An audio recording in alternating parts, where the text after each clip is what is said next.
Dr. Mira to share with us topic on, I think, very, very relevant. Mungkin mungkin ramai tak gunakan kot Telegram ya. But we just explore the options. If you think that, oh, I'll never use what's Telegram for teaching, it's okay. Just listen and we explore. And who knows, maybe we can use it as one of the tools that we can use to complement, yeah.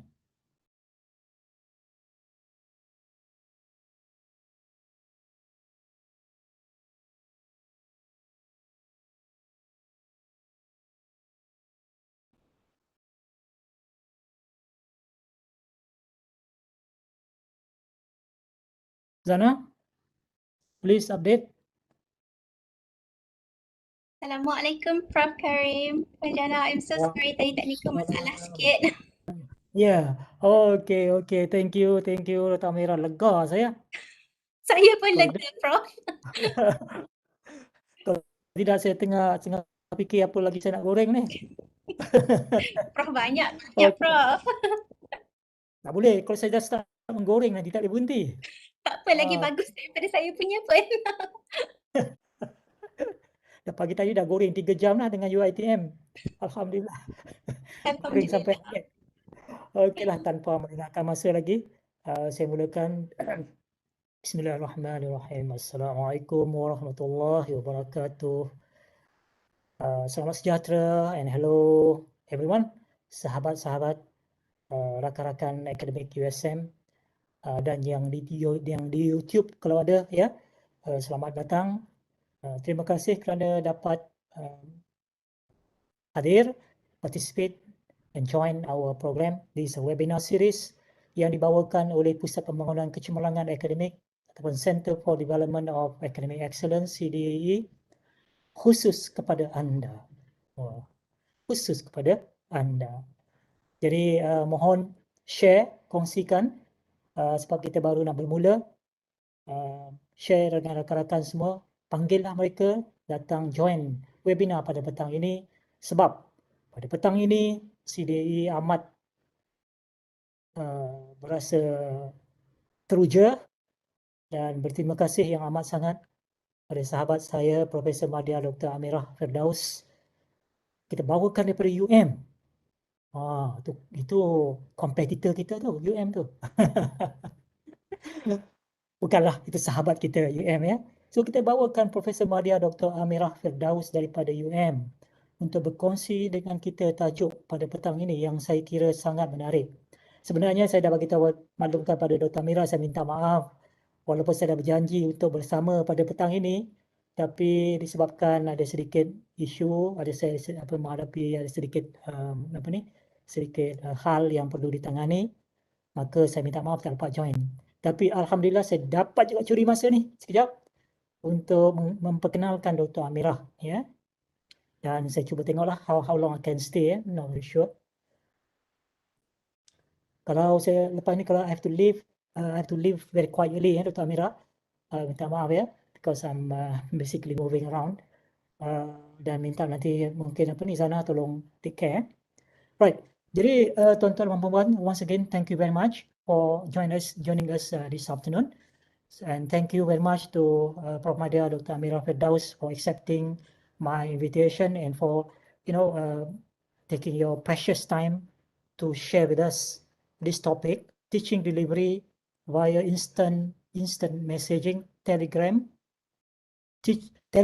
teaching and learning tales. Wow, anecdotes and tales.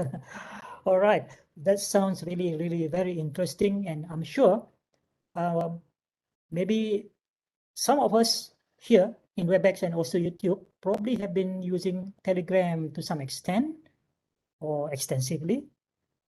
And maybe some of us have not really thought about, it doesn't come across your mind to use Telegram, but you are still here and still want to listen and learn from. So because I think today Dr. Mira will be sharing with us. She's been using this for one whole semester, if I'm not mistaken, and she will share her experience, and it sounds like she's very happy the outcome of using Telegram. So there is something that we want to hear from the horse's mouth, and maybe learn from it. And who knows, maybe now you can see, the aha moment. Maybe I can use Telegram now as one of the tools, if not the only tool. Okay, so very quickly, let me introduce my good friend, Dr. Amira. Associate Professor Dr. Amira Firdaus is the Deputy Director of Academic Excellence and Professional Development at University Malaya's Academic Enhancement and Leadership Development Center, EDEC. Adik-beradik CDE lah, EDEC di EDEC di UPM, CDE, Kate, dia adik-beradik lah tu, ya, Teaching and Learning Center. She was previously the inaugural head and coordinator of the Emerging Scholars Leadership Advancement Emerald Program. So now kat USM, for your information, Dr. Amira, kita dah ada satu program yang similar to Emerald Program, yang kita panggil sebagai live program, dan baru saja bermula pada hari Isnin itu kot. Isnin ke Selasa macam tu ya? Isnin, yes. So this Emerald program is EDEC's flagship training program for new academic staff. So she was responsible to, come up with the program and hit the program. Dr. Amira is also a lecturer at UM's Department of Media and Communication Studies, Faculty of Arts and Social Sciences. Her multidisciplinary academic interests span across the fields of communication, higher education, and positive psychology. Interesting. In both teaching and learning development, Amira makes conscious efforts to practice empathy, inclusivity, and a pedagogy of care. She values collegiality and community and believes that a growth-based mindset is essential to developing and enhancing strengths, overcoming weaknesses, and fostering resilience. Amira's innovative teaching and learning practices include low bandwidth remote teaching via instant messaging and developing bite-sized small teaching online modules. So, with that, over to you, Dr. Amira. Silakan. Firstly, terima kasih sangat-sangat Prof. Karim for this invitation. It's such an honor. Prof. Karim ni seperti mana rakan-rakan yang berada di USM pun, sebenarnya Prof. Karim ni guru. Saya anggap sebagai guru saya juga, my mentor. So I'm very, very honored. And memang tak tahu nak cakap lah. Bila Prof. Karim invite tu, rasa malunya saya nak bercakap depan Prof. Karim. Tapi guru kita suruh, so kita buat jugalah. So thank you so much kepada Prof. Karim dan juga kepada CDAE Puan Rozana for arranging all this particular webinar for me to speak to the USM and hopefully other lecturers as well. And thank you also to everyone for coming in, joining, and taking time this afternoon to join this webinar about Telegram teaching. So let me share my screen, and hopefully this will be all right. I actually had my computer on the entire I don't know how many hours daripada malam tadi, so I think bila dah nak masuk meeting tu dia macam semput sikit. So that happens almost every single time. Murphy's Law. Murphy's Law, right. Anything that can go wrong will go wrong, but it's okay, inshallah. Things can also go right as long as we are willing to believe and strive for it too, inshallah. Okay. It's positive psychology. Yes, it's reframing. So I'm reframing this as a good experience that's teaching me to try and be a bit more organized in the coming future. Okay, so Prof, saya dah share saya punya screen. Okay, boleh nampak. Is it make it full screen, yeah. Okay, alhamdulillah. Thank you for that. I will switch to nak sebut pun dah lupa dah. Slideshow mode. Okay, so it's coming up. All right, there it is now. So, well, Okay, so today what I'll be doing, initially when I gave Prof. Karim the synopsis for my webinar today, I said that I would be talking about teaching delivery via instant messaging, Telegram TNL Tales. And I actually wanted to just tell a tale, share a little bit about my experiences teaching via Telegram. But then as I was preparing the presentation, somehow the presentation took a life of its own. And the idea that I had in my head that I was going to tell a story, it didn't translate quite as I expected into the PowerPoint presentation. And it turned out that I think I'll probably be sharing some tips. I wouldn't say that these are, specific strategies and this is not a methodology. Saya pun baru lagi sebenarnya berkecimpung dengan mengajar melalui Telegram ini, but hopefully these are some tips that might be useful for fellow academics who might want to use Telegram in their teaching and learning. But along the way, I'll also share a little bit, a few stories and some tales, hopefully, of my Telegram teaching throughout the past 1.5 years, actually. Setahun setengah, 3 semester dah. Okay, so oh, dia tak nak bergerak pula. Okay, there it is.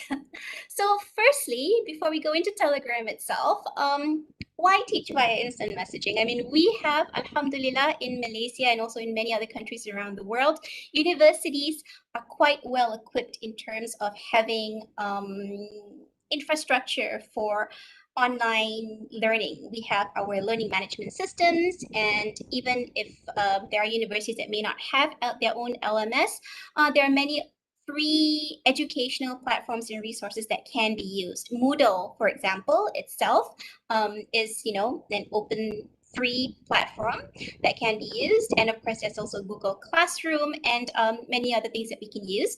So why do I advocate teaching via instant messaging? Well, this actually came about during March 2020 when our country and also many other countries around the world suddenly had to switch like 300 or was it 180 degrees switch from full face-to-face or blended teaching where face-to-face physical classes is still the main form of teaching delivery. We had to switch from that to fully online delivery. And of course, now 1.5 years down the road, I think many of us and also our students have gotten used to online teaching and learning. But at that time, there was the issue because I was worried that some of my students might end up going home and not having good internet connection. I was worried that there might be 1 or 2 of my students who might be going back home and not having maybe they have a desktop computer in their dorm room or in their rented house, but they couldn't bring it back in time when they went back home to their families. So I was worried that some of them may not have the devices that they would need. So of course, majority of students, as it turned out, especially those, I think in many of the big universities, majority of the students, at least in my university, did have access to, if not very perfect access, but they did have, average or good enough access and connectivity to the internet, and majority had their own laptops. But I was thinking that in my class of around 50 students at that time, these are undergraduate students, a number of them come from the B40 groups, a number of them come from remote areas as well in my classroom. And I was thinking maybe 40 of my students would be fine. Maybe 40 of them would be able to connect to the class and join video conferencing lectures.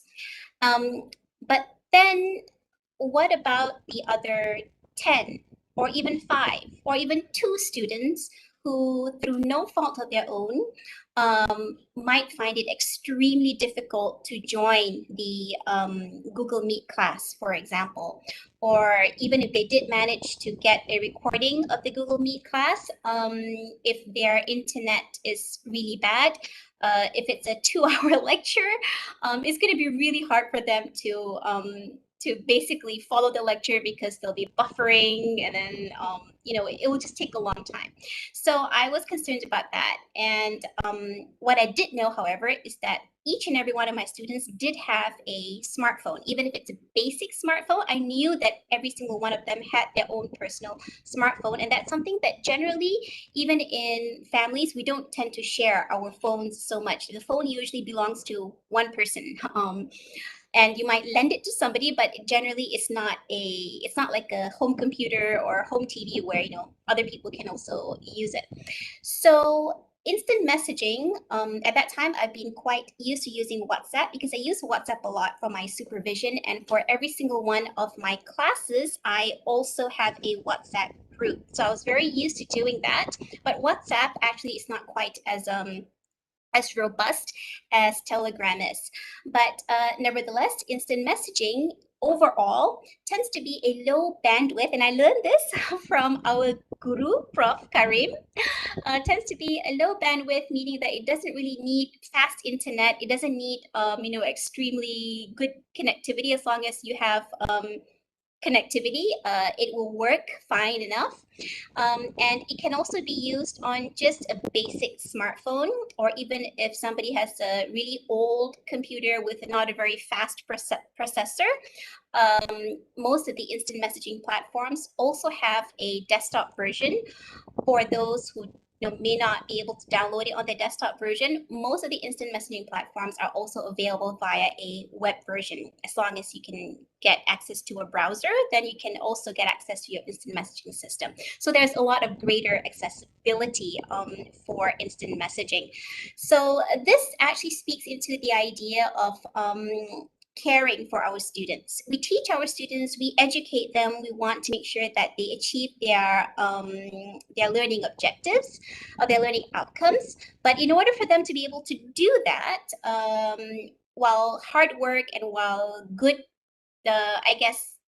design of our own teaching is important.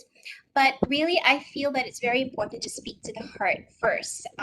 And when students feel that we care for them, that we empathize with their issues, and try to be as inclusive as possible. It's difficult, I know, even for me myself, but we at least make the effort. I think that goes a long way towards getting students to feel that they're not alone in struggling with their studies, especially when everybody else in the class, has access, is able to attend class. Students who feel that we are trying to make sure to help them to also be able to attend class and not be left behind will probably appreciate that, and will probably be quite inspired and motivated to study hard and to not give up, especially I suppose 1 year back when some students had issues with internet connectivity when they suddenly had to do online learning. So this is the ethos of empathy and inclusivity, which I think is important to include in our classrooms as well. And although I'm not really going to touch so much on universal design for learning, UDL, but of course, universal design for learning, some of you who may have, who are probably much more well-versed on it than I am, would know better. But just for those of you who may not be familiar with the term, it's basically the idea that when we design our curriculum, when we design our teaching delivery, we try to make sure that it is universally accessible and inclusive for all the students in our classroom. Okay, so that was a very long preamble. Allow me now to finally start on my TNL. That was a bit of the tails. Let me now start on the tips. Okay, so let me just go on to the next slide. Okay. So just very quickly, Telegram is, of course, a new instant messaging platform. This is actually going to go to a link. So this is actually from the Telegram website itself. So it's taking a little bit of time to load. So I'm not going to go so far into Telegram. I actually don't know much about the technical aspect of Telegram. So when I started in March 2020 to teach on Telegram in the middle of the semester, to be honest, I was very, very new to Telegram, and I was learning as I went along about the features of Telegram and how to use it. But the reason that I decided to use Telegram was because I knew that on WhatsApp, if we sent files, oh dear, you lost me. Can you hear me now? Maybe I should stop the website. No, okay. No, Yeah, now I okay. think it is okay, Prof. I can hear Dr. Amira clearly. Oh yeah, oh, on my side, good. Okay. I'm using hotspot, so okay. Carry on. Okay, but thank you, Professor. That's very important to be told because one of my main concerns is that not everybody gets to join. So this actually speaks very much into the idea of inclusivity. So I probably should speak a little bit slower for those who might have a lagging internet. If I speak too fast, please do call me out and let me know so that I can slow down so that everybody gets to follow, even those with slower connectivity. So I'm right now showing the Telegram website, and Telegram versus WhatsApp. Why did I choose Telegram?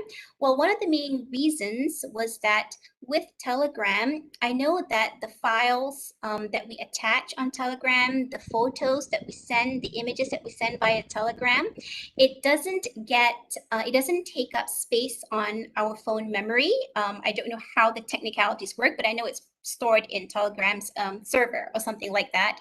Versus on WhatsApp, many of us would have realized that after using WhatsApp a long time, eventually it's going to fill up our phone memory, and we're going to have to start deleting old WhatsApp, images or files. So that was actually the main reason that I decided to go into that I decided to use Telegram for my instant messaging class, because I knew that even though all my students have smartphones, I know that most of them have only basic smartphones, which means that the memory is not very big, and also the speed is not very fast. For those of you who are well versed with technicalities, please excuse my bahasa when I'm talking about features and technical matters. Things that I will hopefully one day learn more about in the future.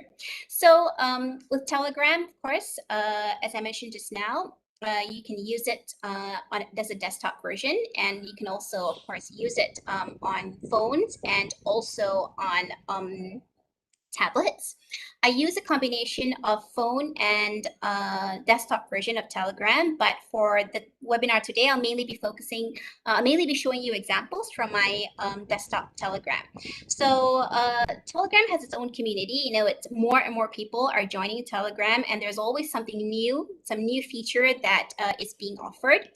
But some of the really great things about Telegram are, as you can see here, it's simple to use. Although by right, I think it's simple to use for those of us who are used to instant messaging. I think WhatsApp is still a lot easier to use, especially for people, I guess, elderly people like maybe my parents or grandparents. For them, Telegram might be more difficult, but that, I guess, is a different story. So I know that it's supposed to be more secure and private. And the great thing about Telegram is that it syncs across all your devices so that you don't have to actually keep reconnecting. If you use the desktop version or you use Telegram on, say, your phone and also a tablet, you don't have to keep reconnecting like you do with WhatsApp, because once you have the Telegram app in your device, you are already able to be synced into Telegram. So that was something that I found extremely useful, because my phone tends to go out of battery very often because I have I use it until it's almost out of battery and that's button at charge. And just like other instant messaging platforms, it's of course very social, and you can add, well, it says here 200,000 members into a Telegram group.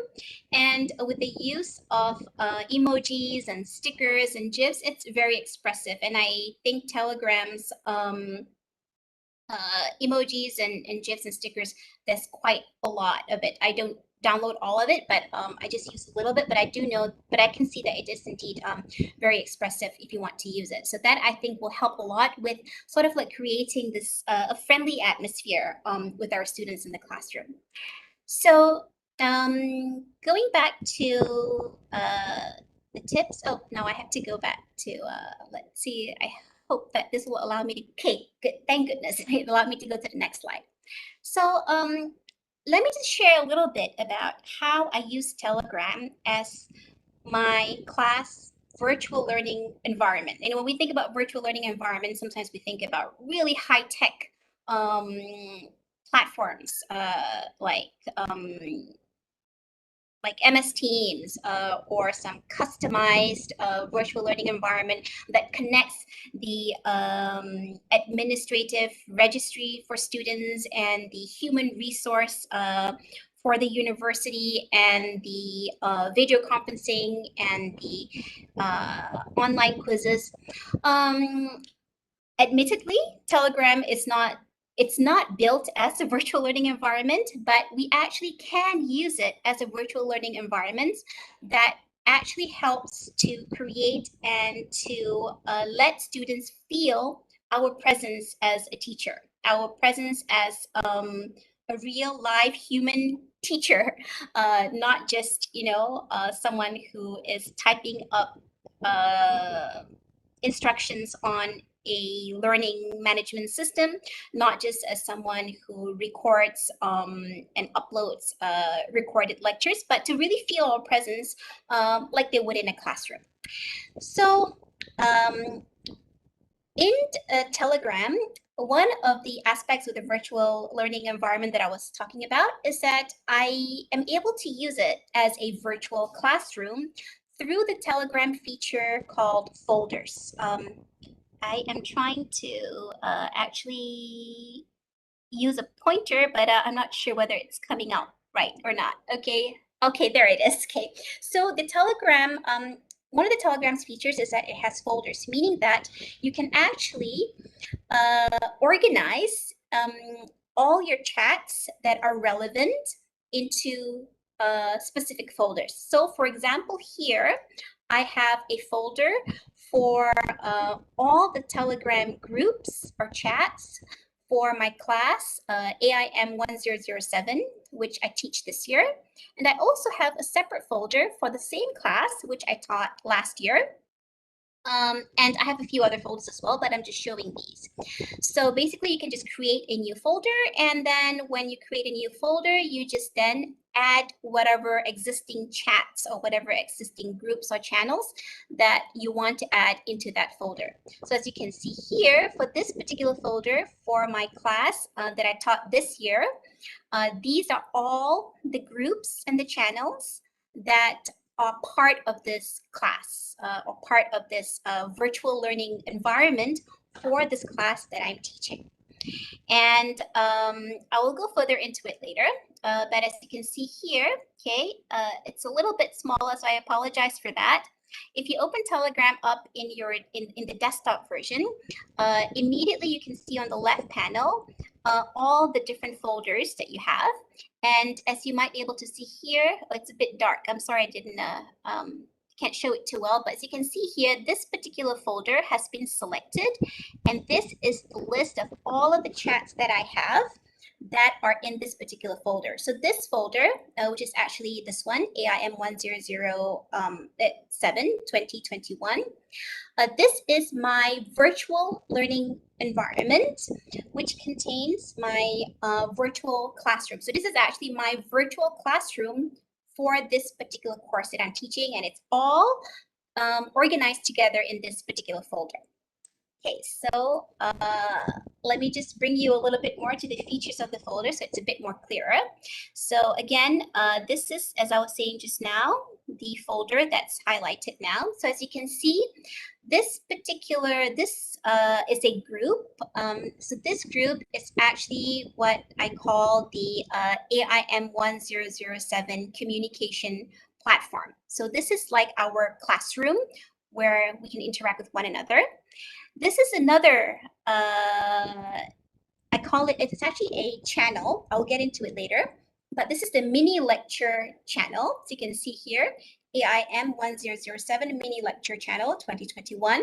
So this one is where I do my dyadic teaching, where I do my lectures. And we will look at that in a little while later. And as you can see here, there are a list of lessons. They are not in order of lesson one, lesson 2, lesson 3. The reason is because with instant messaging, as you know, even if you only use WhatsApp, whatever is the most recently used chat or recently used group, that will be the one. It will be that group or that chat that will actually come to the top because of our screen. Because as you can see, it's always arranged chronologically, and so far I have not been able to find a way to change that. But as you can see here, these are all the different lessons or topics that I teach for this class. So for this particular class, I taught 11 different topics across 14 weeks. So all the lessons are here. And if you go into one lesson, okay, so if you go into one lesson, it will be, if you go into the group that features one lesson, we will have the lecture or the teaching delivery for that particular week or that particular lesson. And I will go a little further into it now. Okay. But first, let's look at the classroom, our virtual classroom. When we teach physically, we enter a class and physically we are there, and we don't just enter the class and then we say, good morning, students. Today I'm going to teach you the topic of positive communication, and then we continue and give a lecture. But we tend to actually come into class. There'll be students coming up saying, hello, doctor, how are you this morning? Or there'll be students saying, doctor, I lost my notes. Can I get it again? So there'll be a lot of interaction between yourself and the students, and also between students and one another. They come into class, they tend to sit with their friends, they might say hello to their friends. So this is actually, the communication platform is actually that interactive classroom where students can interact with one another, and students can directly interact with the lecturer, and the lecturer can also interact with all the students in the class. So this is actually created using the Telegram feature of group chats. Now, next, we can also use Telegram chats or Telegram group chats to create, well, I guess the easiest way would be to create breakout rooms, but we can also use it to create study groups, to create, maybe if we want students to have a group discussion, or if they have, a small group project, we can also create different groups for students to join in. So as you can see here, this is an example of one group. I think there are 6 members in this group. So I called this group Group 4. Praise is actually one of the things that I am teaching under positive communication. So I decided to just name this group Praise. So as you can see here, okay, some students now are actually discussing about the recent lecture topic, which is, before this, I had actually asked them a question, do you consider organization? Do you consider communication in organization? There are 2 different ways of looking at it. So how do you look at it? So you can see that a few students are now discussing that, as I requested for them to do after viewing or listening to the lecture. Now, apart from discussing by sending text messages, the students also share images, including just taking pictures of their own notes and then talking about it in the group. So you imagine in our tutorial group or in our regular classrooms, students would be huddled around, sitting together, in small groups between 3 to 6 of them, discussing or doing a little bit of tutorial questions that we give to them. So this is the instant messaging equivalent of students doing that. Now, this is how how do I group the students into different groups? I actually forgot to share earlier on that the way that I create the groups is that I do it by invitation links. So I create invitation links and then I put that up into the learning management system. We use Moodle in University Malaya. We customize it and call it Spectrum. So I put it up there because I know that for the very first class, students will be entering the class through that learning management system first. Now, just excuse me for one very quick moment. I think there's some noise coming in.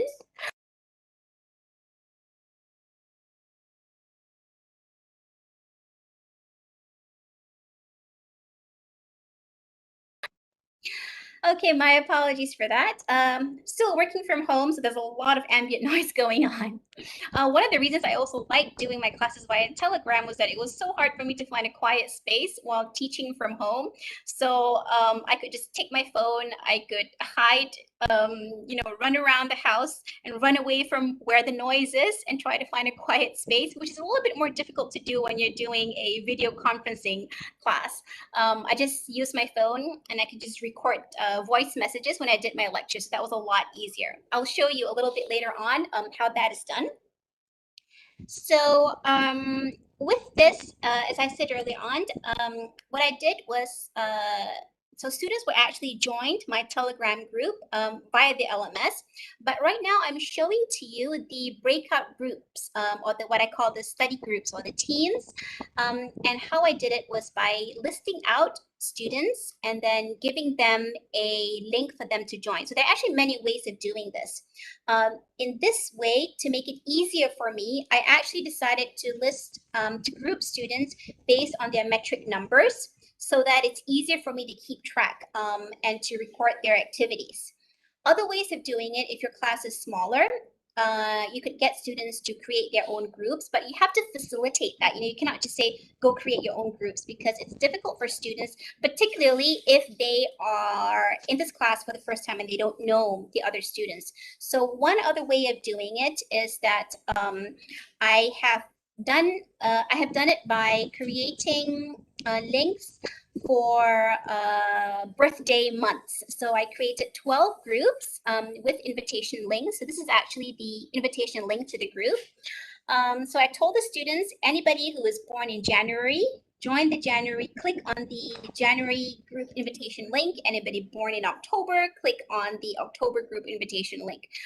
So there are actually many ways that you can actually do this. But the first time I did it, because I also wanted to make sure that, because this is not a full functional LMS, if you actually create groups in a learning management system, that is recorded. So you don't have to worry about looking for the students and manually recording it. So this is some of the things that I learned when I did this the first time last year. So anyways, these are the groups that students go into for their discussions. And now let's take a look at, okay, this is actually when I put students into their, whatever you want to call it, tutorial group or study group or breakout rooms, they stay there for the whole semester.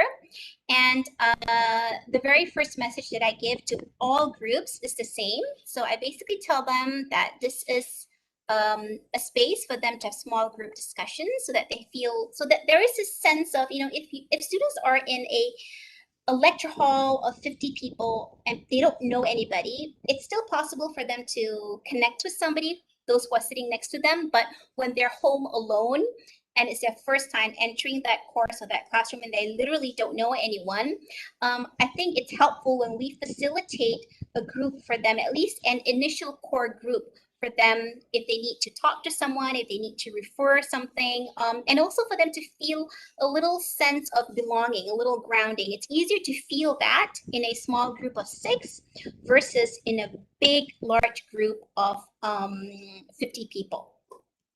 So here, this is just after, I think, the first or the second lecture. So I had taught them about 2 different approaches to organizational communication. This class, by the way, was a class on organizational communication. So I asked them to discuss it, and I gave them some questions or prompts so that they would have some idea of what to discuss. Sometimes if I tell students just discuss, they actually don't know what to discuss about. So I figured out that it was helpful to give them some prompts and also to give some instructions. So the instructions here is that each person must share or ask at least one idea or one question. If they're not confident enough to share about it, they can ask questions about it. And each student must respond to at least 2 other students' posts. So in total, they have to respond or post a minimum of 3 times for this particular discussion. It's sometimes not that easy to keep track of, I will admit that, but students sometimes don't really realize that, and they're so worried if they don't follow your instructions, they might lose marks, even though you never said that there are any marks. So it's helpful. It's good to get them actually talking in there, even if they probably wouldn't do it if you didn't make them do it. Okay, so now let's look at the teaching delivery. So with teaching delivery, I use something called a Telegram channel. So Telegram channel is basically a Telegram chat group, except that the administrator or the host has the right to stop everybody else from sending messages in there. So for the Telegram for our interactive classroom, I allow everybody to have access to send messages, to share emojis, to share files, and so forth. But for the lecture channel, or anytime for all the groups where I actually deliver my lecture or deliver my teaching, I am the only person that can post to that channel, but anyone who joins that channel will of course be able to read and listen and watch and click on links that are posted in that particular channel. The reason I did this was I learned from a mistake. During my very first Telegram class, I gave a lecture on Telegram, and I'll show you how I do that. And then I would have students, it was okay if students actually asked a question related to it, but our students are so sweet and so polite. Sometimes after just a short little mini lecture, and I'm not even done talking about the topic, they will say, thank you, doctor, or thank you so much. And then another student will then feel like they have to say thank you as well. And then suddenly in the middle of my lecture, you have like maybe 20 students just sending in messages saying thank you, which is wonderful because it means that they are paying attention. It means that they're engaged, but it's kind of disruptive to the flow of the lecture. So I figured that, yep, maybe for this one, I'll restrict posting, and I'll be the only person who posts in there. So just to show again, for my lectures, for my dyadic, for my one-way delivery of teaching, what I have is actually a link for every single lesson or every single topic. So that is actually posted in my MiniLecture channel. This is sort of like if you imagine a book, and at the beginning of the book, we have a table of contents. So if students want to go back and revise what they learned, or revise something, or review something, they go to the table of contents to check where the page is.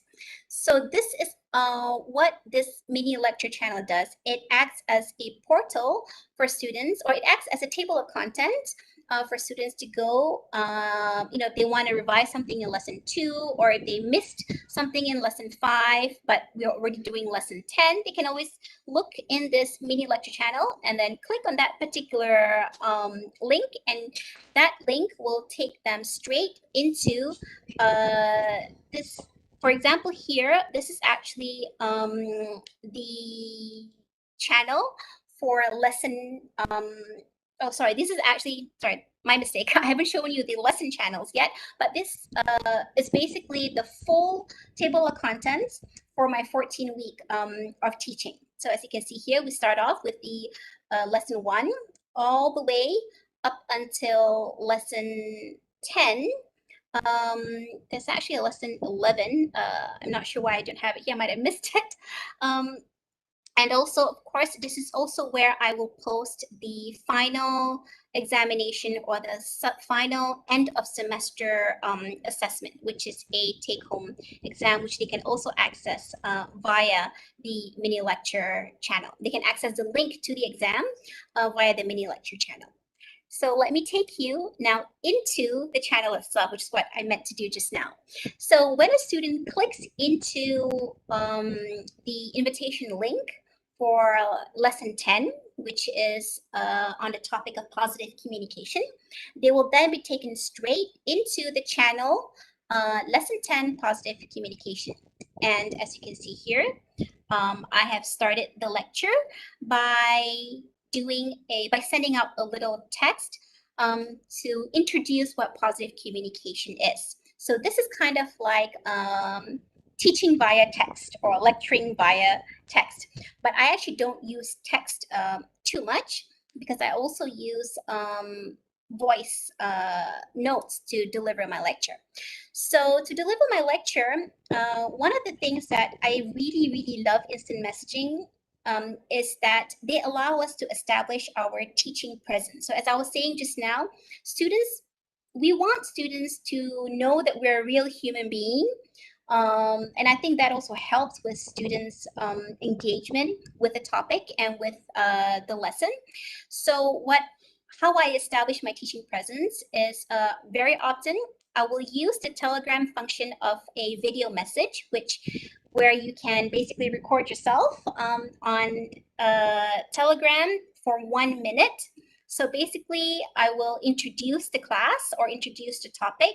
If I don't do it via a text message, very often I do it via this short video message that might be 1 minute long. I try to keep it short. I try to keep it about 30 seconds, but sometimes, I don't know, I just like to talk. I think that's a lecturer thing. So I always do end up having almost a 1 minute lecture, but the good thing about that is at least I don't go overboard and talk for like half an hour in one video. So I do that, of course, I establish my teaching presence via this video message. I also establish it via voice message, which I use a lot in my lecture via Telegram. And very often, many of my voice messages, as well as many of the images that I post in my Telegram lessons, would also have some captions, which kind of help students to figure out what is actually in this 1 minute and 12-second voice message, because if they want to go back and review something or they miss something, it's a little bit difficult to just look through, one voice message after another to look for what it is that they missed. But if we keep our voice messages really short, preferably under 1 minute, I struggle to do that. But alhamdulillah, I do have some that are about 30 seconds or even, 5 seconds. But I try to keep it around less than 1 minute. This went a little bit overboard there. But I include, especially when I have long voice messages like this one, which is over 1 minute long, I include some keywords or just some short notes so that they will know what it is that I'm talking about in here. Okay. So when I do a quote unquote traditional lecture via Telegram with slides, this is how we can actually share slides on Telegram. We could, of course, and I learned this from Prof. Karim, by the way. So Prof. Karim taught us that we could actually just take a picture, an image of a slide, and then share it as an image. So this is what I do. This is actually a slide that I created. So I took a screen capture of this slide, and I wrote number 1 transmissional informational communication example, because this is what this model is about. So I write a little caption there so that it's easy for students to look for it. And then I have an explanation here about this particular model. I have an explanation here. I give a mini lecture of 2 minutes talking about the information that is in this particular slide. And I do the same thing again with the next slide. I also use a lot of YouTube videos sometimes. Students sometimes, we can tell them to go use YouTube. There's nothing wrong with that, because there are so many great resources out there which might be better than what we can come up with. And it's a really good thing to actually, help our students to identify and to use and to recognize those very good resources out there. But it's also very important that when we use outside resources, when we tell students, go watch this YouTube video, go read this article, go check out this website, we still have to, I feel, make sure that our teaching presence is felt, because we are not telling them to go into YouTube or go into another website and sort of like subcontracting our responsibility of teaching to that particular YouTube video. What we should be doing is to use that outside resources, to use those really great external resources as our own resource, and we can do that not by repeating the entire video, but rather by pointing out some key takeaways that we want our students to get from that video. So in here, as you can see, earlier on before this particular post, I had given them the link to a YouTube video that I wanted them to watch, and I tried to find videos that are short, 15 minutes or maximum 15 minutes. But sometimes they do end up being long. This one, unfortunately, was quite long. But what I had done when I masa rajin sikit, I actually would break down those videos into smaller chunks for students who might have problems with connectivity and trying to watch a full 2-hour video. So I did that, not all the time, but when I asked my students whether or not, I really needed to do that, those that were actually quite far with poor connectivity said, no, it's okay, because I'm not really sure how, but I don't know whether she was trying to be nice, or whether she actually did find a way to go somewhere or to actually watch these videos, these long videos, despite her lack of connectivity. So that's actually something I probably need to work on some more. But anyways, as you can see here, I actually write down some key takeaways that I thought was important for them to pay attention to when they're watching the video, or when they're actually seeing this part of the video. And I also then give a small mini lecture. Again, this is about 1 minute 40 seconds. It should be shorter. Whenever there are, I think, difficult terms or terminologies or difficult complex ideas in the video, keeping in mind that many of our students may not have very, very strong, level 6 MWET English. I try to explain those a little bit in this voice message. So that's how that's how we can try to establish our teaching presence and still teach students by using existing YouTube videos or external sources.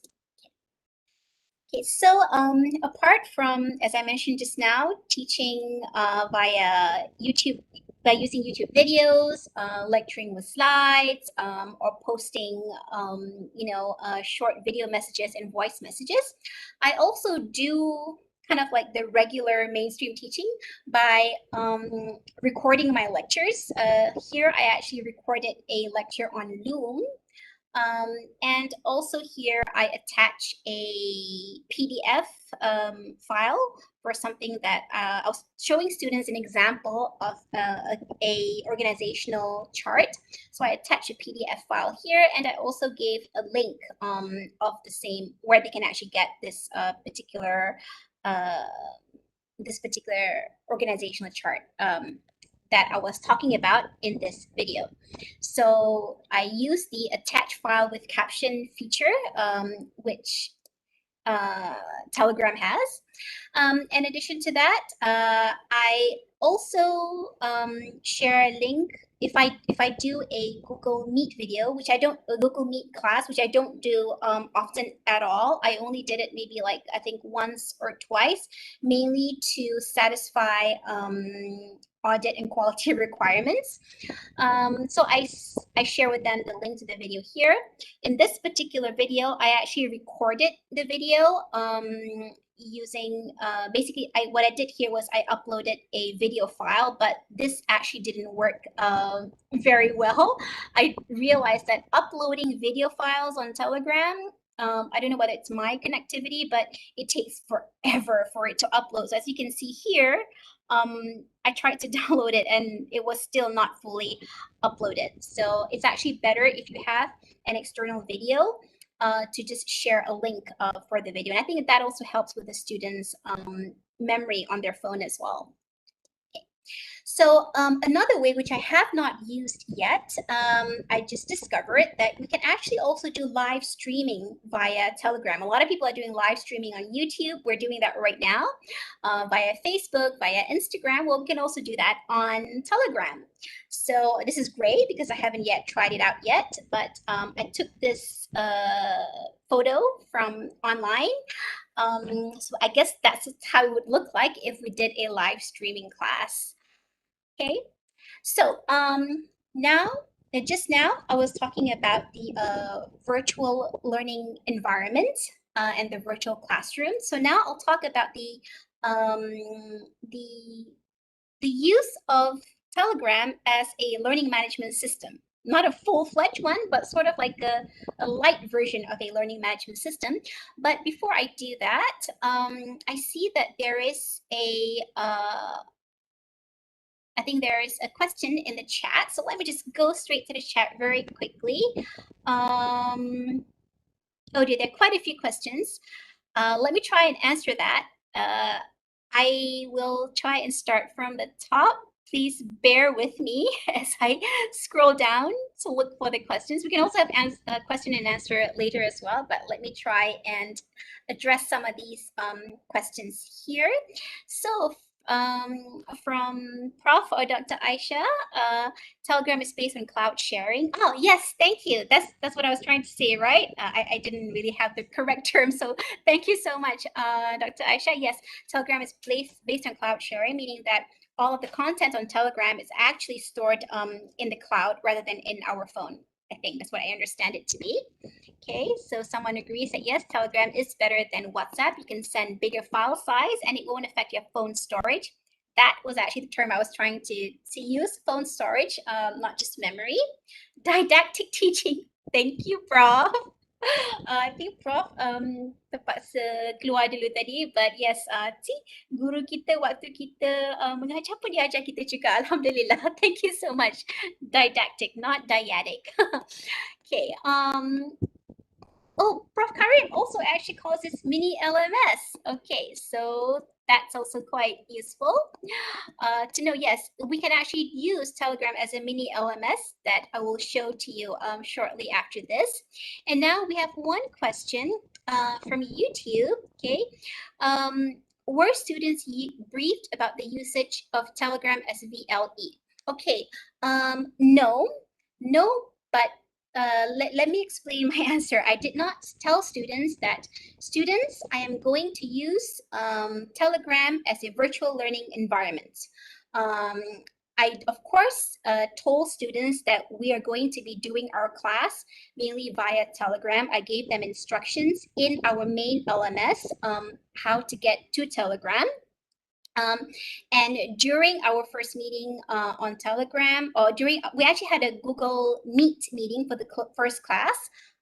So I did explain and I did show them how to use Telegram. So I guess in a sense you could say that I did brief them about the usage of Telegram as a VLE, but of course I don't use terms like VLE or even LMS when talking to students. I basically tell them that, you know, we're going to use Telegram. But you still have to sort of like check your, which is the model that we use in So basically, yes, I did explain it to them in what I hope was student-friendly terms. Okay, so were they taught, informed how to create folders and manage that chat group as well? Oh, I did not read the question in full. My apologies. Actually, no. This is something that I think I should have done and I plan to do as I continue on. When I first started, I just showed them how to use the chat and where to go. but and I showed them my folders, but I think I didn't teach them as I'm doing right now. So that's something that definitely I need to improve upon. And I think also as well that, which I'll discuss a little bit in the Telegram TNL tips later on, that it's also important to maybe practice using Telegram first without teaching on it, like have students do an activity on Telegram first to get them used to it and acclimatized to it, which I did not do previously, but I'm learning now that that's probably something that I should do, and I will be doing it in my upcoming future Telegram classes. Okay, so let's see. Okay, we have another question. How much phone storage is required by the contents of one course and one semester? I'm afraid I'm not able to answer this. I don't know much about Telegram technical issues, but I've been using the same phone for, I believe, let me count. I think I've got 1, 2, 3, 4. Yes, I think I have 4 Telegram courses on my phone. Or I have 4 courses on Telegram, and so far no issues with my phone storage, except that I do have to delete my WhatsApp images every now and then, but not Telegram. Okay. Another question here, how do you manage students' engagement in written responses in Telegram? If we put exercise questions at times, students tend to just copy and paste the previous answers given by earlier students. Okay, this is actually, as I showed a little bit earlier just now, just allow me to go back a little. Okay. As I showed here, okay, students, I'll be frank that I don't know sometimes whether or not maybe they got their answers from somewhere, whether they copy paste, but you can sometimes tell by the language and by the vocabulary that they use. So from there, I can sort of like tell whether or not these are actually their own thoughts or they copy pasted from somewhere. But generally, the students, I think, don't do that so much because I have emphasized to them that I want their ideas. I don't really want them to be right. They don't have to be right. But in terms of making sure that students don't copy paste the answers of other students, it's because very often I try to use, I don't know whether it qualifies as higher order thinking questions or not, but I do try to make the questions sort of maybe authentic questions. And I do that as well in the final exams, is that I try to sometimes get them to share their own experience. So for example, in this particular tutorial or this particular question, I asked students to discuss what they find most interesting about these 2 different ways of looking at organizational communication.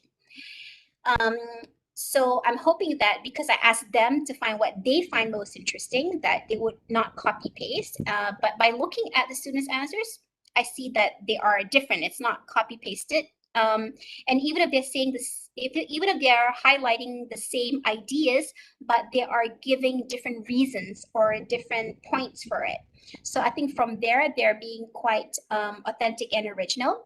And as I was saying just now, I sometimes try to make the questions authentic questions. Not sure whether I'm using the term correctly or not, but very often I try to get students to use their own experiences or find their own examples for or share from their own examples for the topic. So I was talking about organizations as communication. So in this question, I say, please share from your own experience as a member of an organization. For example, student in a class or school, member of a or part-time. So this is actually a question I ask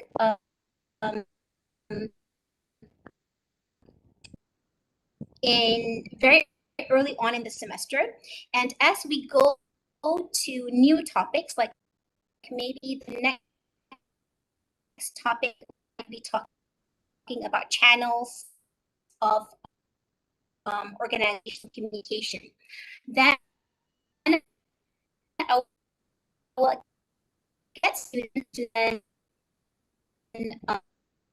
share examples of what channels their organization used. So early on in the semester, they have already declared that they at a fast draw or year. So place terms or based on their specific experience as organizational members in the organization that they had already declared about early in the semester. So that I think is one of the ways that was quite useful to make sure that students don't just copy and paste, and so that they actually internalize and really, think about the concepts that they're learning in the classroom. Okay, so let me go down. There any more questions? Oh, okay, here someone is just sharing that lately we can share the screen as a new feature of desktop Telegram. Could you talk about this a little bit, please? Oh, well, I would like to, but unfortunately, it's something that I haven't yet used yet. But thank you so much for bringing it to my attention. If anybody does or have used it previously, please feel free. I'll open the floor right now. Could anyone talk about that? Would anyone like to just unmute your mic and share if you know how to use the screen and Telegram? Perhaps this is something that's available in Assalamualaikum, Dr Mira. Hi. Yeah. Hi. Yes. Yeah. Hi. Okay. Thank you so much.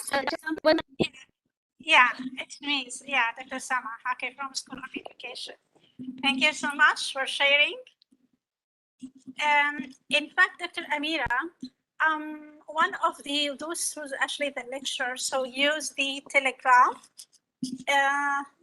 During the pandemic online, since we have started in March.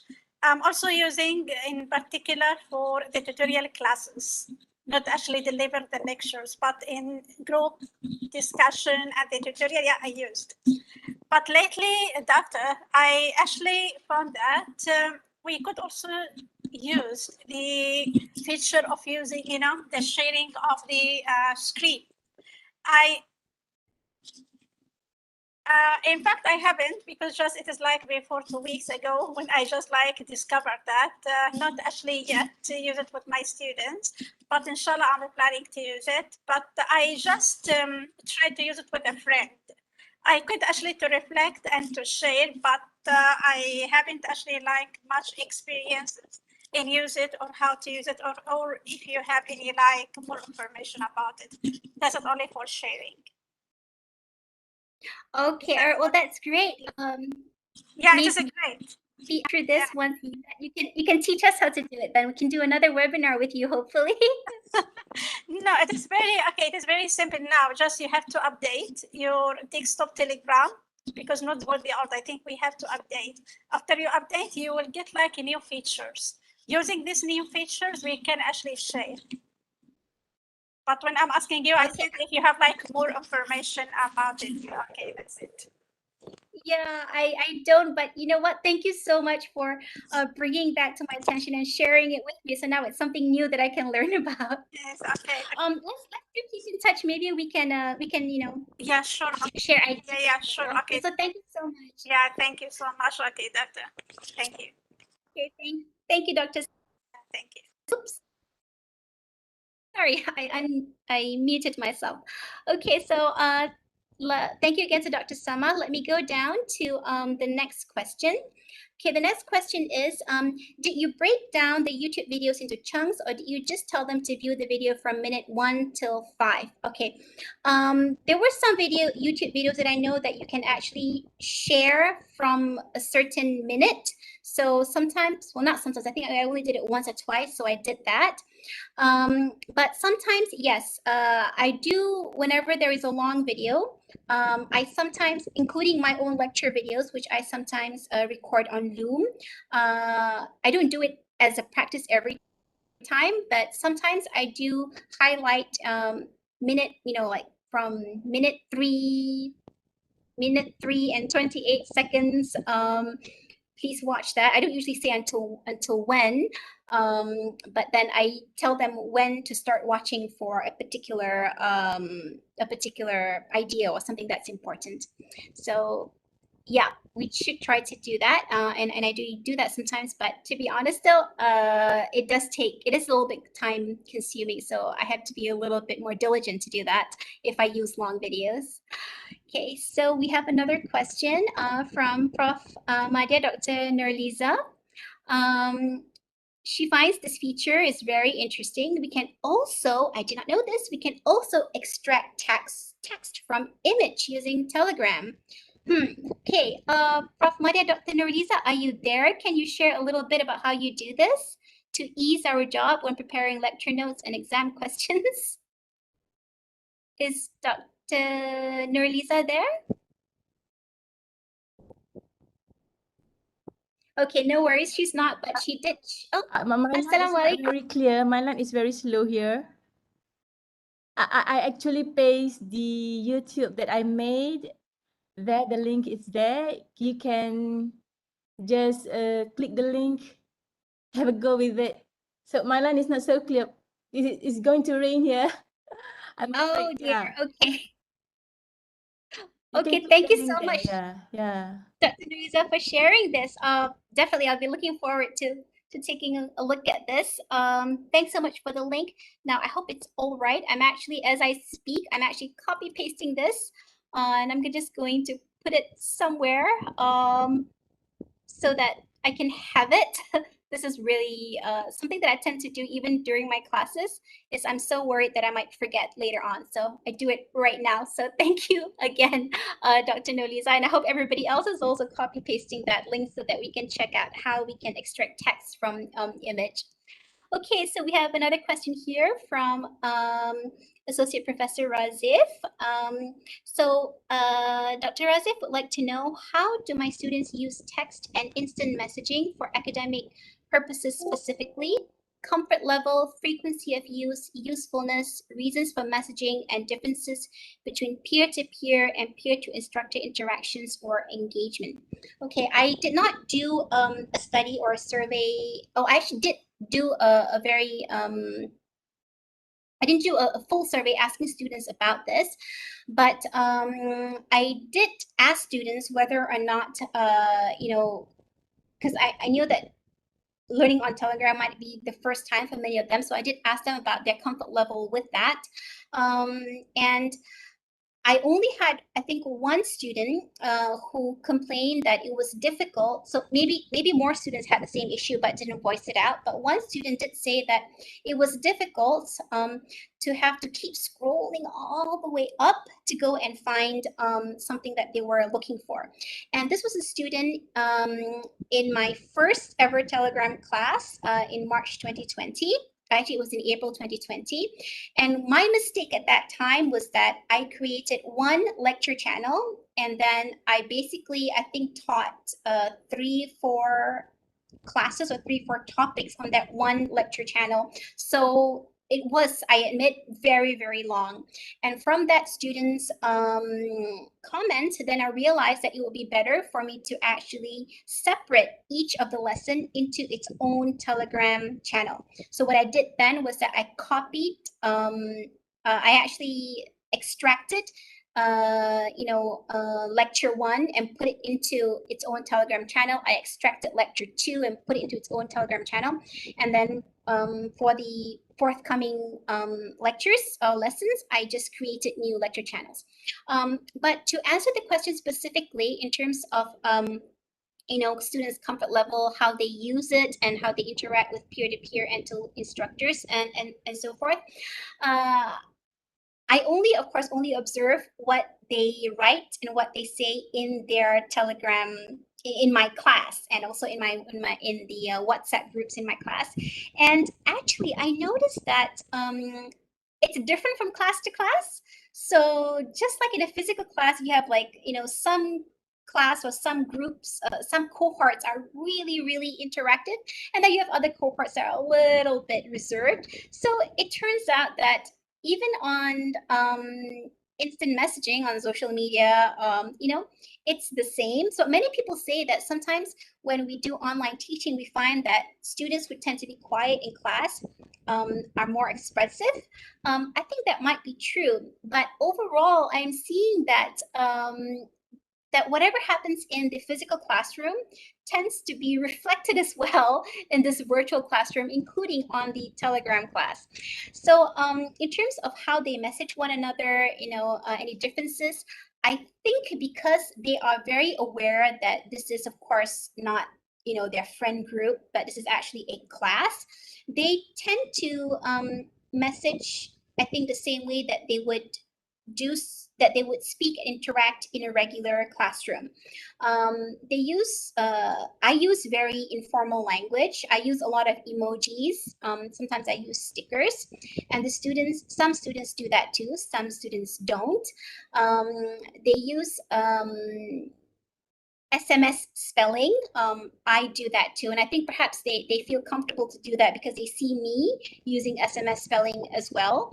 I know that there are some people who may not agree with this, but I guess it's just a different modality, a different way of how you would, you know, spell things in different situations. So I would say that the way that their peer-to-peer interaction and their peer-to-instructor interaction in the class, in the interactive classroom on Telegram is pretty much the same. For the very active classes, they sometimes joke around with one another. They might tease one another a little bit. They motivate and you know, and help out each other. And they do the same to me as well. So I would say that it's more or less the same. But of course, when they send messages directly, when they send messages and it's directed to me, they do sometimes tend to be. I have never found a student to be. I might find one student saying something like to another student, like, let me think. They might type something. Not rude, but maybe something a little bit more rough, like they might say chaya lalu, something like that, in very kind of like, you know, rough street language, but they wouldn't use that same language when they are directing the message to me, even though they might use that language where I can see it. So that's probably the difference that I do see. Okay, so okay, I think the next question, and then after this I will go back to my slides. How many groups can you link to one Telegram channel? I actually don't know, but I have linked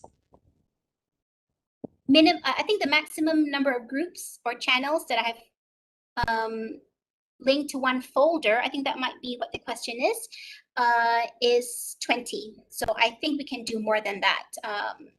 I hope I'm answering the question correctly. The number of groups that I have in a folder, the maximum that I have is 20, but I think we can do more as well. And we also have another comment and sharing here from Professor or Dr. Ong Ming Tong, who says that you can make live video chat and record it. Oh, this is really cool. So this is something that we will need to maybe check out on Telegram, and I'm going to learn more about that as well. Okay, so I will now continue. Okay, it's 4:20 now, so we have another 40 minutes or so. I'm sorry I'm talking so much. I will try to finish before 5 so we can have some more questions and answers, but I will go back to my slides now and let me share about sorry about that. Okay, so early on, I was talking about the use of Telegram in terms of using it as a virtual classroom or virtual learning environment. So now I'm going to talk a little bit about the use of Telegram as sort of like a light SMS, or what Prof. Karim calls the mini LMS. For those of you who are not from universities, LMS stands for Learning Management System, and it's usually this platform that universities use, where we use it for online learning or online classes, including not just giving lectures or webinars, but also where we upload materials for students, where we can also do quizzes and exams for students, where students can do a lot of different types of interactive activities, and also where we might even take student attendance or keep students marks and grades in the learning management system. So the use of Telegram as a light or a mini LMS, I think helps with if you're looking at the community of inquiry framework, that's just a framework for thinking about, for understanding how we can teach and learn together with our students. So if you're looking at the community of inquiry framework, I think the light LMS helps with facilitating cognitive presence, meaning the intellectual, the cognitive, the knowledge, the materials, the learning materials for the course that we're teaching. So with regards to learning materials on Telegram, of course, as I mentioned earlier on, I'm using a lot of text, voice text, video text, voice messages, video messages, text, written messages. Maybe I should change this from text to messages. So I'm using all of the instant messaging features that Telegram offers. And so those are actually part of the learning materials, because students can go back and learn from it. Students can go back and review all of these, these text messages and these voice messages, and also the videos that I leave for them on in their Telegram lecture channels.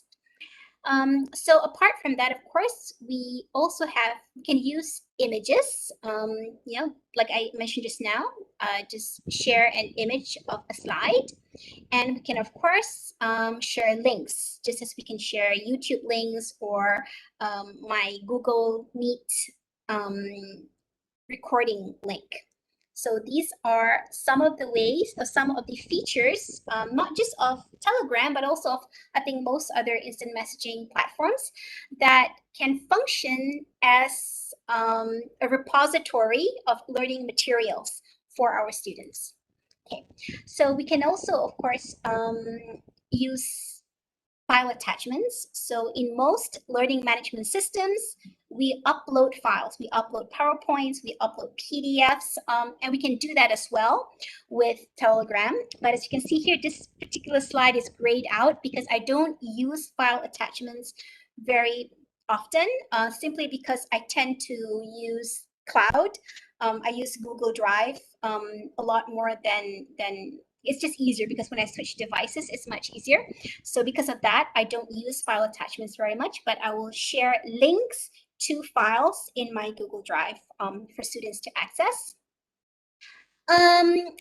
You can also actually, in terms of class administration, it's also possible to take attendance on Telegram. So there's actually a Telegram attendance bot. Bot is, they have quiz bots, poll bots, and I guess now attendance bots. So bots, I think, are like these little programs, or these little things where you can create something new. So in here, this attendance bot can actually be used to create attendance for members of a Telegram group. It's grayed out because I have not used it yet. I haven't explored it.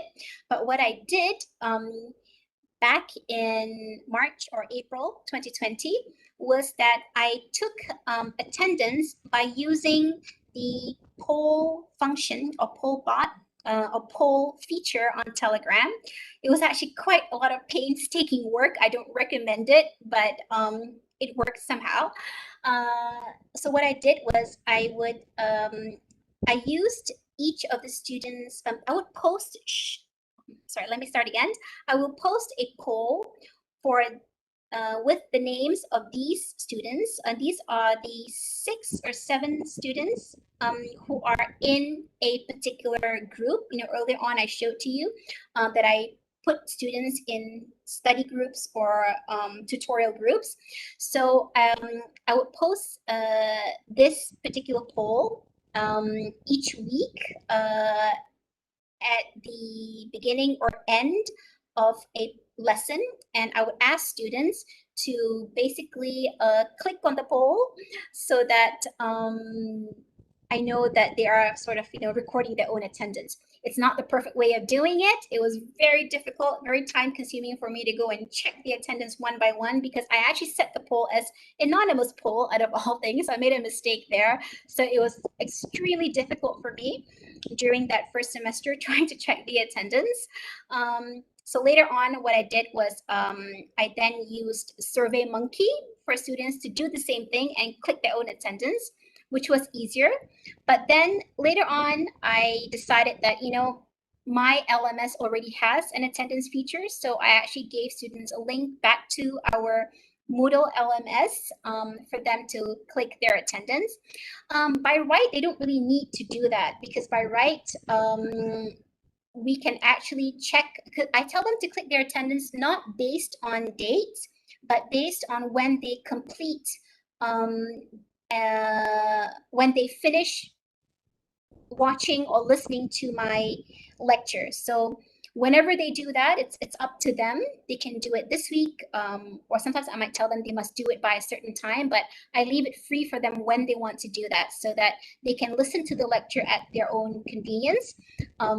And although I can track that, it's a bit difficult. So because of that, simply to meet quality and audit requirements, to make it easier for me to have an attendance list for my quality and audit files, I ask students to click their attendance whenever I do an online class in this way. But yes, I'm really, really happy to know that Telegram now has an attendance bot. So I will be looking forward to exploring that, along with the other features that our friends had also shared early on just now. So now this is actually something that I had already spoken on earlier. I had, of course, group students into different discussion or tutorial groups. So that is one thing that we can do if we want students to sort of like be in a smaller group.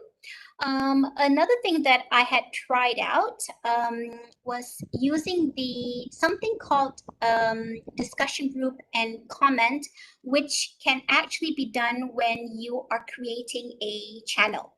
So let me just show you. Okay, this is actually just something that I asked students to do. So these are the instructions.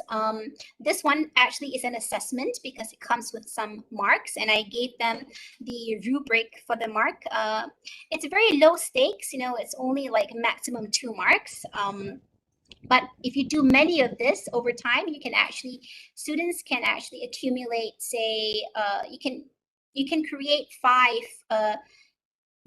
assessments that are only 2 marks each, and that's already 10 marks. Or you can create 5 assessments that are only 5 marks each, 5 quizzes that are only 5 marks each, and then that is already 25 marks, so 25%.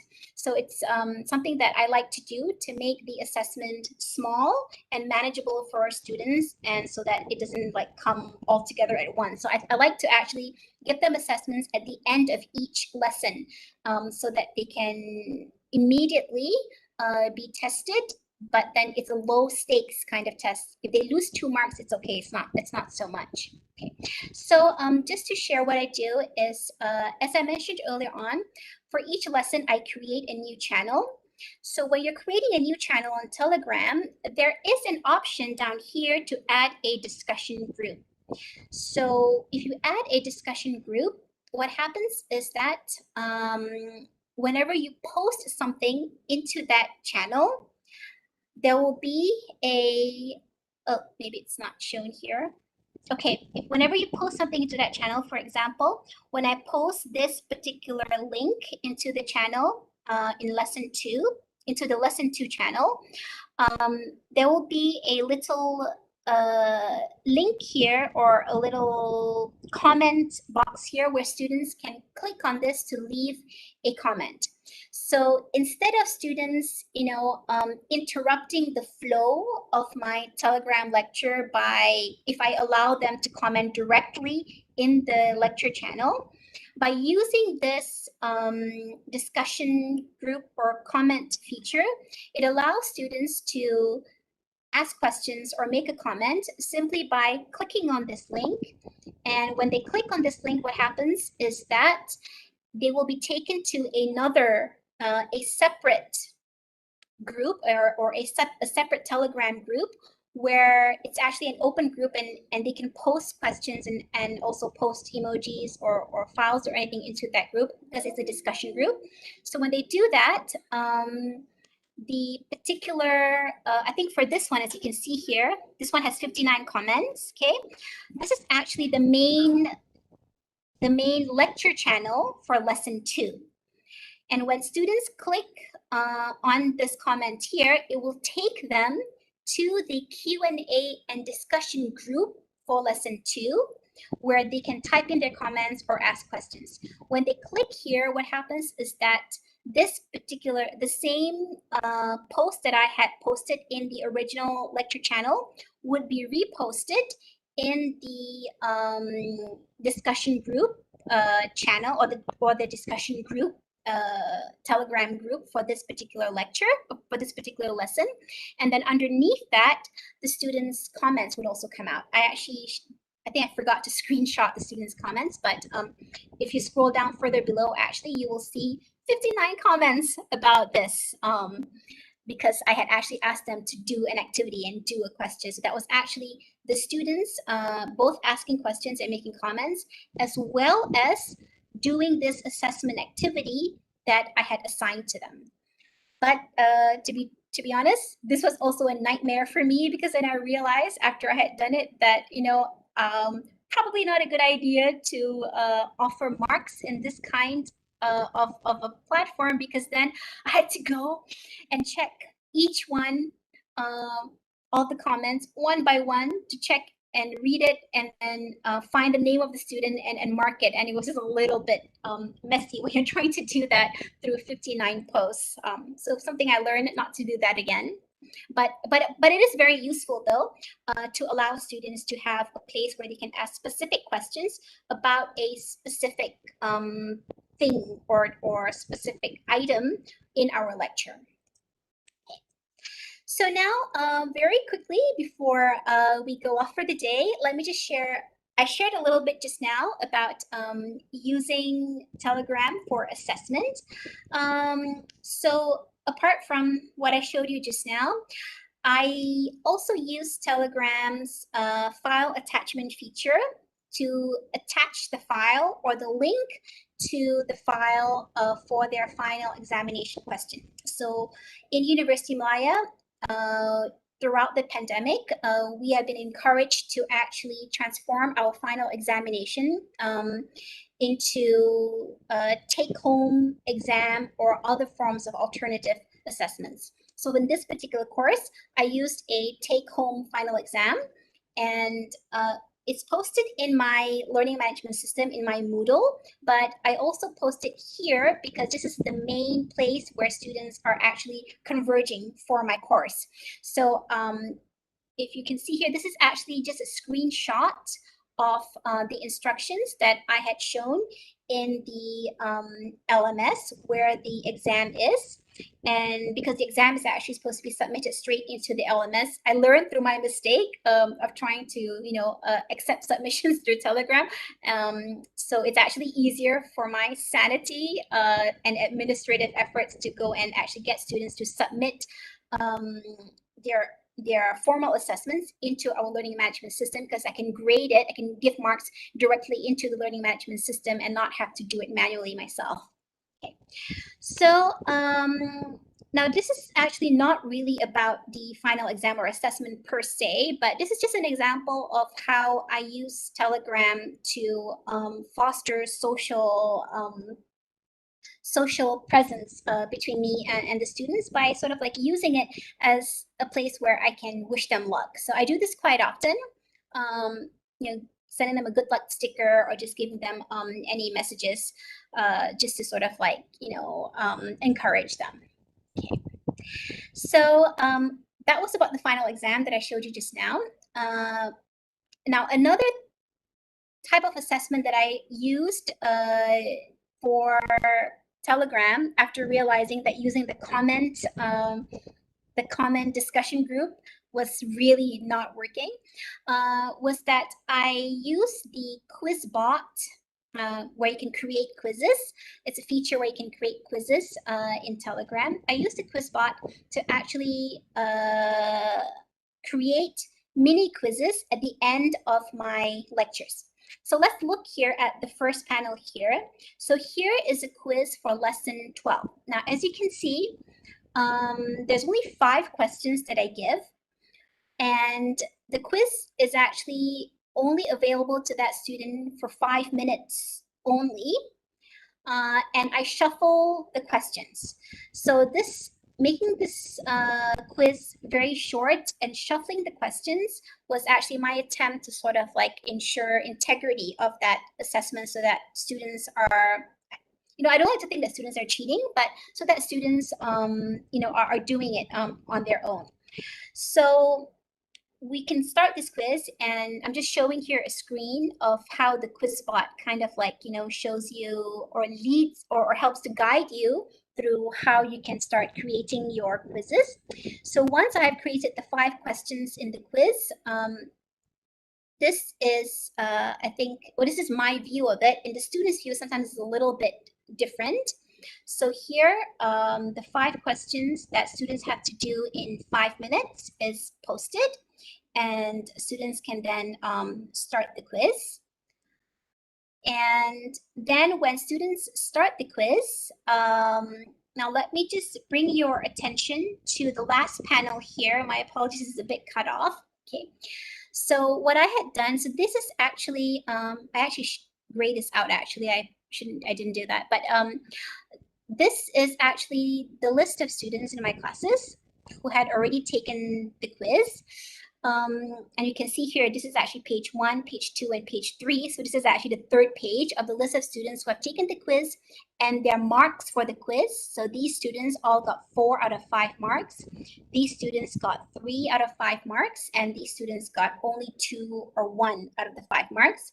And you can also see here the amount of time that the students took to complete the quiz, and many of them actually completed it in under 5 minutes. So what I had done, because of course here you see the student's Telegram username.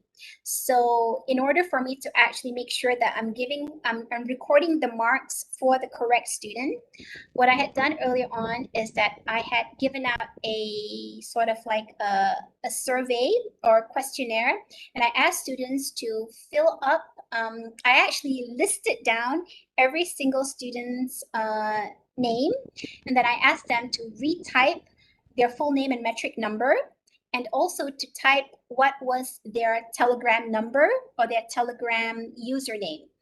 And through that, I had a spreadsheet. It was a Google form, so I managed to create a spreadsheet where one column would be the student's full name and metric. Another column is the student's metric number, and the 3rd column is the student's Telegram username. So I actually recorded the marks based on the student's Telegram's username, but then I am safe and I feel confident that I am recording the correct marks because I know that in the same row, the student's full name and metric number is also there.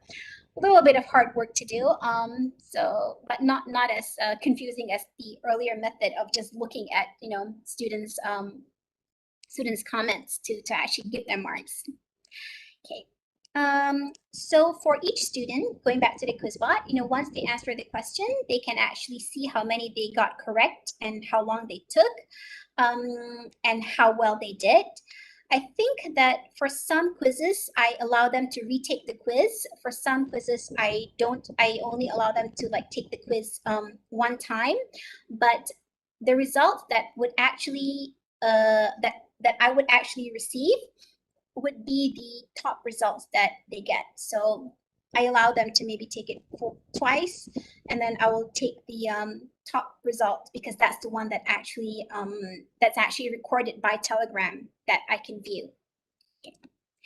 So now finally, let me just talk a little bit more about class interaction, the social presence, which I think I've talked quite a bit about, but just to highlight the use of Telegram for social interaction, or to create social presence, that feeling, so that students aren't feeling like it's just a screen, so that they know that on the other side of that screen, there is a live teacher. They can, there's a live person. On the other side of that screen are 6 other students just like them in their group, and there are 50 other students just like them in their classroom.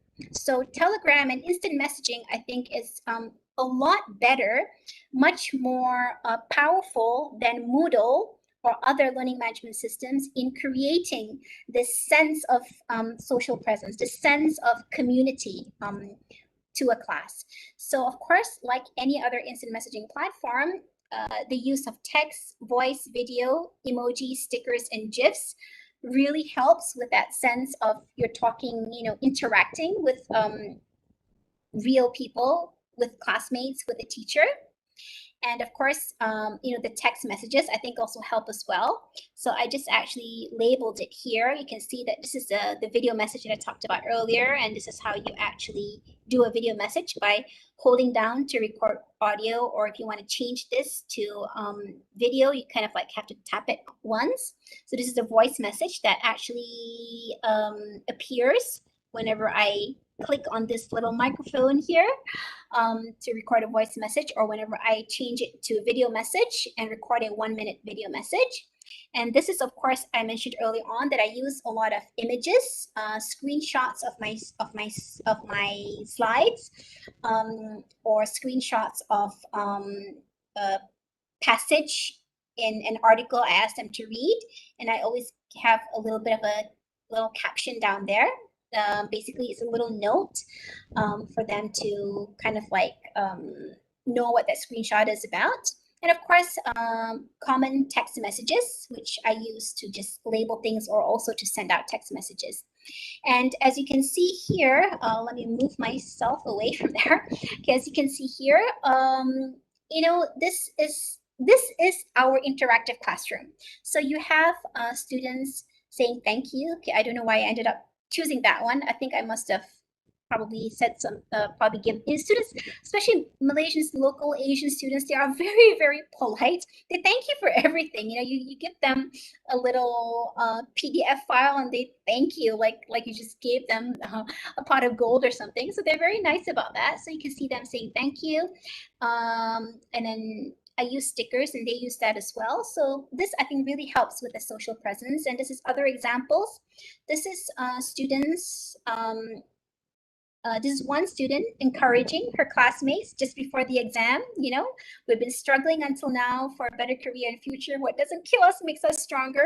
These were master's students. It's from a master's class, and they just had like a ton of assignments and exams at the end of the semester. So it was really tough. And this one student was just, sending out stickers to encourage her classmates. And then here as well, we can see the students actually talking about some problems that they had with our with the LMS. I think at that time it was down for maintenance for a little while. And here as well, you can see students using emojis and stickers, again, encouraging one another. So that really helps to create that social presence in the class. Okay. Sometimes I also use polls to create a bit of social presence, although I'm not sure whether, maybe I should have put this in a different slide. I try to get the class to, I try to accommodate students' needs as much as possible. So one of the ways that we were able to do that was for this period during the pandemic, because I had declared to my faculty that I would have my take-home exam for the length of maybe, I think, 1 week or something. So I managed to actually allow students to choose their preferred date for submitting, or deadline for submitting their final exam. So we did that by using a poll, and this is just a screenshot of the poll from the view of a student's phone, or from a view of a student's Telegram. And you can see here that most of them preferred Wednesday the 23rd. They wanted to get it done and over with as quickly as possible. So that was also useful, I think, for creating social presence. So as you can see here, I did not really talk much or explained about the community of inquiry initially, because I was thinking that these are mainly USM lecturers, and I know that USM uses the community of inquiry a lot, but then I realized now that there may be others from other universities as well. But I guess the idea is that when we're teaching, we want to ensure that it's not just us downloading information to students, but we're actually creating a community of learners. I'm learning, my students are learning, we learn together. I share with them the knowledge that I have. Sometimes they share the knowledge that they have. Sometimes they, help me to clarify better some of the knowledge that I want to share with them. And through all of this, I find that Telegram really helps to facilitate cognitive presence. The cognitive presence is actually I'm sure many of you are probably much better than me, but let me just try to explain a little bit. Cognitive presence is basically the material, the learning content, the knowledge, the skills that students should be able to access and feel the presence of it in their courses in their classrooms. So I've shown how the use of Telegram as a virtual learning community can really help, the use of Telegrams as a mini LMS, as well as the use of Telegram as a virtual learning community can really help with that. And of course, all the different features of Telegram, the voice text, the video message, and the emojis, the file attachments also really help with cognitive presence and teaching presence, which I talked quite a bit about earlier on, so that students actually feel that there is a teacher there. I am the teacher there. It's not just a screen with information. And Telegram's features really help to facilitate that. And in the same way that Telegram's features helps to facilitate my teaching presence, the same features also help to facilitate social presence, of the students. So although in this particular webinar, I had divided up the teaching cognitive and social presence based on the different affordances that Telegram allows us. But in actuality, if you really think about it, the virtual classroom, the LMS, the social community, all of it together is actually, it overlaps. All of it, all these different features that Telegram allows actually helps to create this community of inquiry, and each and every one of them contributes in some aspect to cognitive presence, to teaching presence, and to social presence. Even if, sometimes certain features may contribute more to social presence, like of course the GIFs and the emojis and the stickers, they contribute more to social presence than they do to teaching or cognitive presence. But sometimes they also can, it's useful to have that as well in the teaching presence to just emphasize a point. And the same thing goes as well, that, for cognitive presence, where I am trying to just give them all their learning materials, it's not just through the LMS. Having the virtual classroom, also very useful for facilitating cognitive presence. And basically everything in Telegram really helps to facilitate the teaching presence, so that they feel the presence of a teacher who is providing them the cognitive presence and who is also facilitating the social presence through all of the text, the video messages, the division of classrooms, or the division the creation of different channels for different lessons, the creation of a group for an interactive class. So all of it actually comes together. So now I know that we probably will have very little time left for Q&A, but just allow me to share a little bit of Telegram tips. This is actually my my Moodle or the learning management system, the Moodle that we use in University of Malaya called Spectrum that I use for my class on organizational communication. And as you can see here, this is actually the very top. So when students enter this course in their Moodle, the first thing that they will see is this message at the top where I have listed out the main Telegram communication channel, as well as the MiniLecture channel and class schedule and meeting. Initially, I included a Google Meet meeting there for the first time. But after the first class, our class every week was done at this time. Around this time, I will be posting or making available my lesson for that week. And students can talk to me in the class if they have questions. But so during this time, what happens is that we have both synchronous class via the interactive class where students might talk to me and I might talk to them or chat with them. At the same time, we also have asynchronous class where students are viewing on their own the lecture that I have posted.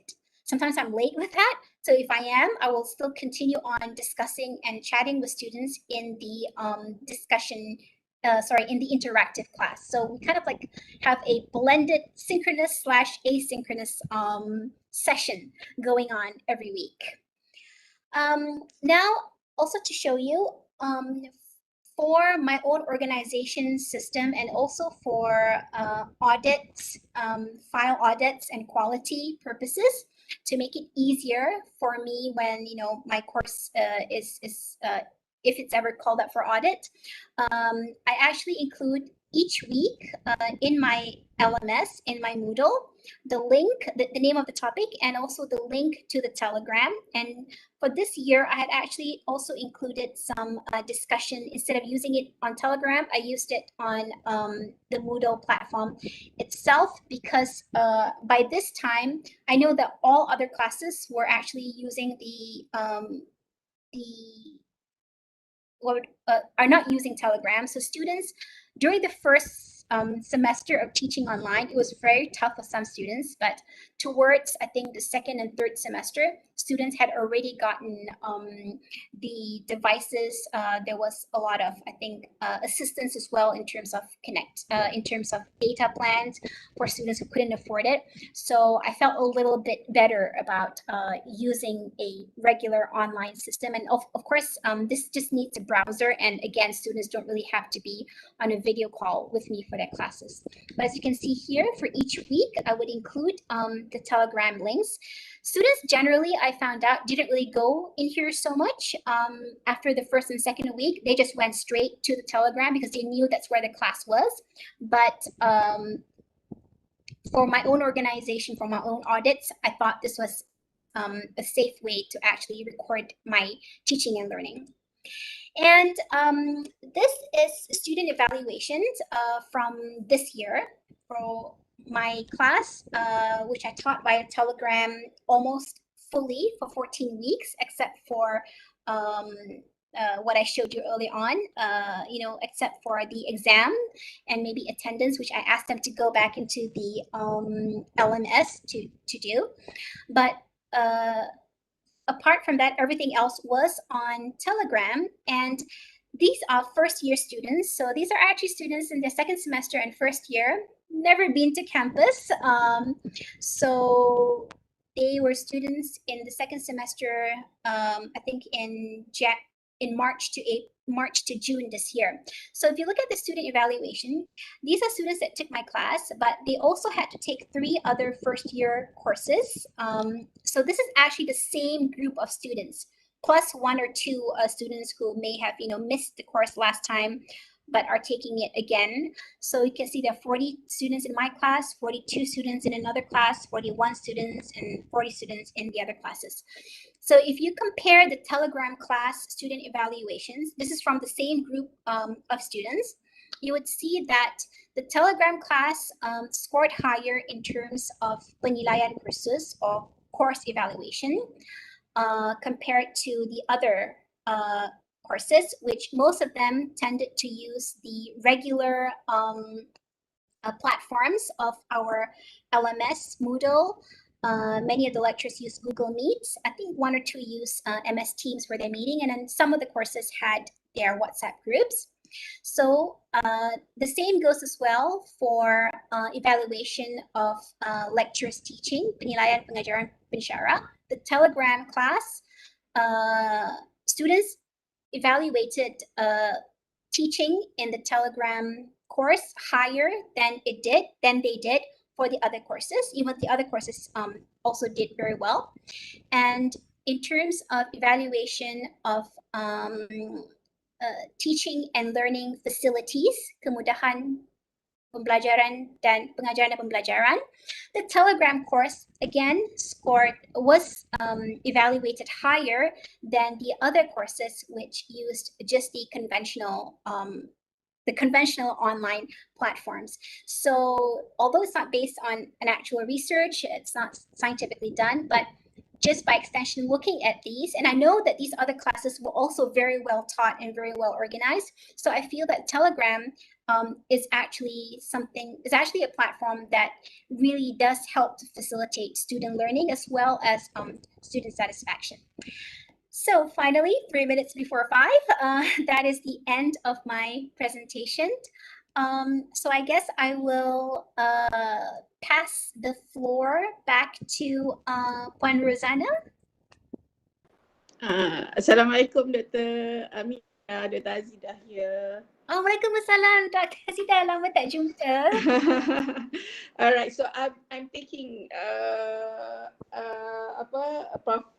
Karim's task to close this session. Thank you very much to Professor Madia, Dr. Amira Firdaus for being here this afternoon. Thank you so much. Alright, this was a very enlightening session with us today. And for the participants, do you have any questions to Dr. Amira? Any final questions that you would like to ask her? It was really good, to actually hear you telling us, sharing with us about your experience using Telegrams, because I've never taught using Telegram, okay, because I am the Moodle lover.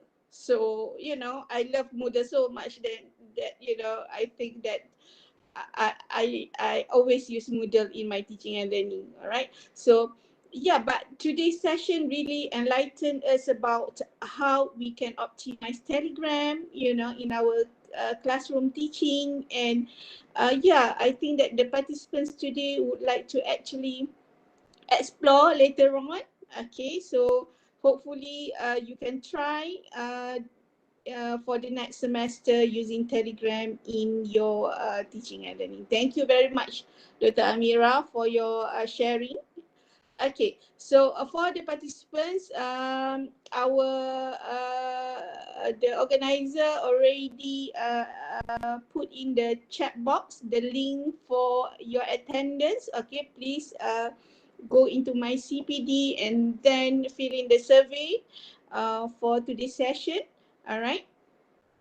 Then if you have problem, do contact Puan Zana to help you with that with the survey link. All right, so I think that's it for today. Thank you very much, Dr. Amira. We hope that we are going to see you again. I think that this is the first time I saw you in our webinar series, so we hope that we are going to be able to have you again soon in our webinars. Thank you so much. Thank you so much, Dr. Azidah. Really appreciate your help as well, because you often help to give webinars in So thank you as well. Yeah, you are most welcome. So hopefully to see you again in CDA webinars. Thank you so much. Assalamualaikum warahmatullahi wabarakatuh. Thank you to all the participants for your attendance today. Inshallah, we'll see you very soon. Thank you. Bye.